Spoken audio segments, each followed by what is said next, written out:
Assalamualaikum warahmatullahi ta'ala wabarakatuh. Alhamdulillahirabbil alamin hamdan yuwafi ni'amahu wa yukafi majidahu ya rabbana lakal hamdu. Ashadu an la ilaha illallahul malikul haqqul mubin wa ashadu anna muhammadar rasulullahi shodiqul waqdil amin. Saudara-saudari seiman dan seagama, di sini saya lebih dulu mohon maaf yang sebesar-besarnya apabila nanti penyampaian saya ini banyak yang salah ataupun yang kurang.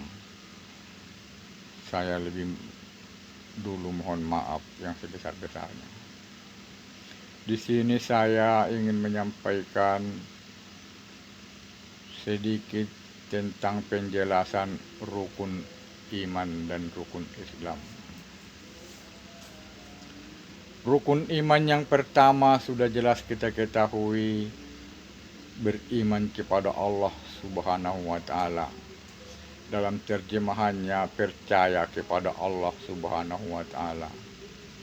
Sesuai dengan rukun Islam yang pertama, mengucap 2 kalimat syahadat.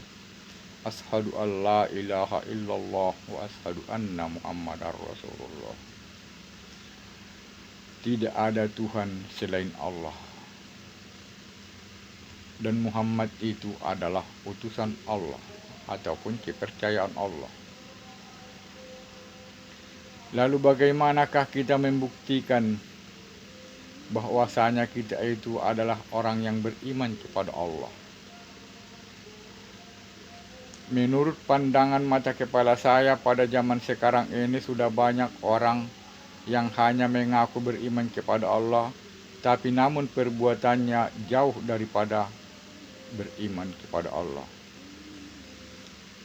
Karena sekarang sudah banyak orang yang meminta kepada jin, kepada setan, kepada dukun, bahkan ada lagi orang yang meminta rezeki kepada kuburan. Meminta rezeki kepada kuburan itu bukan gak aneh. Dalam kuburan itu adalah bangkai manusia. Berarti dia itu tidak betul-betul beriman kepada Allah. Hanya permainan lidah dan bibirnya saja. Yang kedua, beriman kepada malaikat. Artinya percaya kepada para malaikat. Mungkin saudara-saudara masih banyak yang tidak tahu siapa-siapakah malaikat yang dikatakan diimani itu. Yang pertama adalah Jibril, Mikail. Kalau memang manusia itu beriman kepada malaikat, beriman kepada Jibril, Jibril itu tugasnya menyampaikan wahyu. Lalu mengapa dia minta wahyu kepada kuburan? Minta penjelasan kepada jin, minta keterangan kepada dukun. Mengapa tidak meminta saja kepada Jibril? Ya, daripada meminta kepada kuburan, mendingan minta pada Jibril. Sama-sama syirik kok. Tapi yang sebenarnya kita itu mestinya kita meminta kepada Allah. Jangan meminta kepada Jibril dan jangan meminta kepada kuburan. Yang ketiga, percaya kepada rasul-rasul. Ashadu anna muhammadar rasulullah. Muhammad itu adalah utusan Allah ataupun rasul Allah ataupun kepercayaan Allah. Kalau kita analisa dengan benar, sedangkan Allah Ta'ala saja sudah percaya kepada Nabi Muhammad. Karena itu kepercayaan dia, utusan dia, tidak mungkin diutus kalau tidak percaya. dan tidak mungkin dibikin kepercayaan kalau tidak jujur. Lalu mengapa lagi manusia itu banyak yang mengingkari apa yang dikatakan oleh para rasul, terutama yang dikatakan oleh para nabinya sendiri. Bahkan yang dikatakan Nabi Isa pun diingkari, yang dikatakan Nabi Muhammad juga ya diingkari. Tapi kalau dalam pembicaraan dia katanya umatnya Nabi Isa, ada yang mengatakan dia umatnya Nabi Muhammad. Tapi satu pun yang diperintahkan para nabi itu tidak ada yang diturutinya, semua diingkari. Berarti yang mengatakan beriman kepada Rasul itu hanyalah permainan lidah dan bibir saja, namun permainan hati masih jauh. Karena rata-rata manusia ini bisa membaca yang tersurat, yang membaca yang tersirat itu jarang. Tuhan saja pula sudah percaya kepada Nabi Muhammad. Masa kita manusia yang diciptakan Tuhan kita tidak percaya kepada Nabi Muhammad?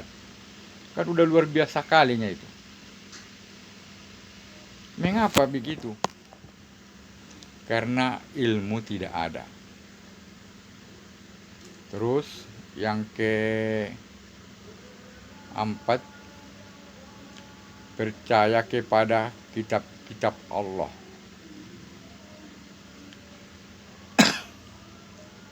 Bagaimanakah orang itu bisa percaya kepada kitab-kitab Allah sedangkan membaca kitab saja dia tidak tahu? Kalau memang dia tahu membaca kitab dan mau juga membaca kitab, tidak mungkin umat Islam itu mengatakan kalau Injil itu kitabnya orang Kristen. Injil itu adalah kitabnya umat Islam. Setelah Injil itu baru Allah turunkan kitab Al-Quran. Di dalam surat Al-Baqarah Allah Subhanahu wa ta'ala berfirman, "Walladzina yu'minuna bima unjila ilaika wa ma unjila min qabli wa bil akhirati hum yuqinun." Orang-orang yang beriman kepada Al-Quran dan kitab-kitab yang diturunkan sebelum Al-Quran, yaitu termasuk Taurat, Zabur, Injil, dan beberapa suhuf kepada Nabi Ibrahim, kepada Nabi Tis, dan kepada Nabi Musa. Lalu mengapa lagi umat Islam ini masih banyak mengatakan Injil itu kitabnya orang Kristen?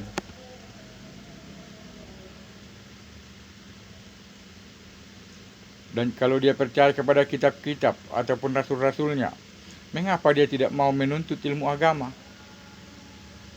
Padahal Nabi Muhammad jelas mengatakan menuntut ilmu itu wajib bagi orang muslimin, bagi umat Islam.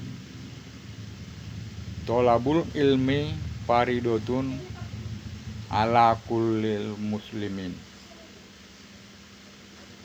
Menuntut ilmu agama itu wajib bagi sekalian umat Islam.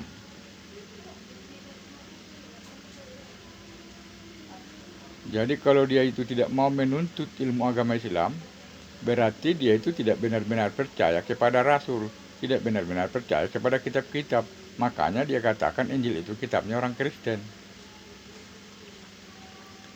Terus yang kelima, percaya kepada hari kiamat. Kalau manusia itu percaya bahwasanya kiamat itu pasti terjadi, dia itu pasti bersiap-siap untuk menghadapi kiamat itu. Karena sekarang pun sudah kita nampak bahwasanya banyak orang yang sudah kiamat. Belum lagi kiamat seluruh dunia. Bahkan arti kiamat itu pun dia tidak tahu.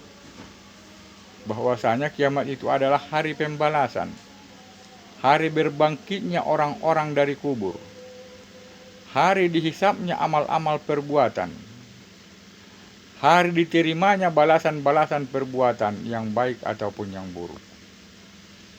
Kalau memang kita itu beriman kepada hari kiamat itu, kita pasti tidak akan mau berbuat maksiat. Dan kita itu pasti akan menuruti semua perintah Rasul, perintah malaikat, perintah kitab-kitab. Karena kitab-kitab itu adalah petunjuk bagi orang-orang yang beriman, yang bertakwa. Tercatat dalam surat Al-Baqarah juga, ayat 2.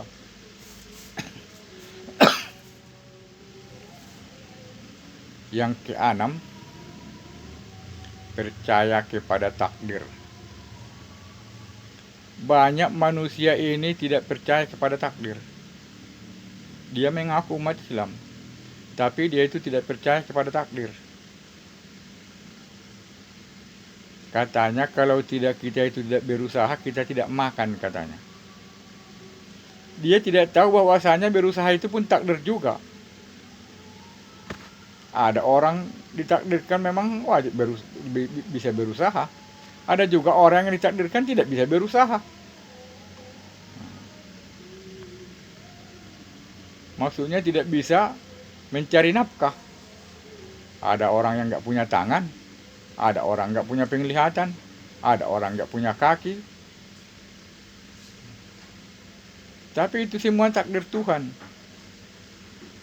Jadi sebagian berpendapat, katanya kalau tidak bekerja, tidak makan. Yang dipikirnya takdir itu hanya adalah makan. Yang dipikirkannya takdir itu hanya adalah rezeki. Rezeki kekayaan, harta benda, ataupun pendidikan. Dia tidak tahu takdir itu adalah bekerja juga takdir. Kalau dia itu tidak bekerja, katanya dia tidak makan. Padahal karena dia itu ditakdirkan bekerja, makanya dia bekerja. Kalau dia itu ditakdirkan tidak bekerja, dia tidak mungkin bekerja. Contoh yang paling dekat adalah pohon-pohonan. Pohon-pohonan itu tidak pernah bekerja. Dia tidak punya parang, dia tidak punya mulut. Tapi dia hidup. Makanya Allah mengatakan, apapun yang ada di dalam alam ini, itu adalah suatu bukti bahwasanya kebesaran Allah itu memang dahsyat. Dan siapa-siapa yang melihat makhluk Allah di muka bumi ini, dan dia tidak melihat adanya Allah di dalamnya, berarti orangnya itu hatinya buta. Tidak bisa membaca yang tersirat. Memang dia pintar membaca yang tersurat.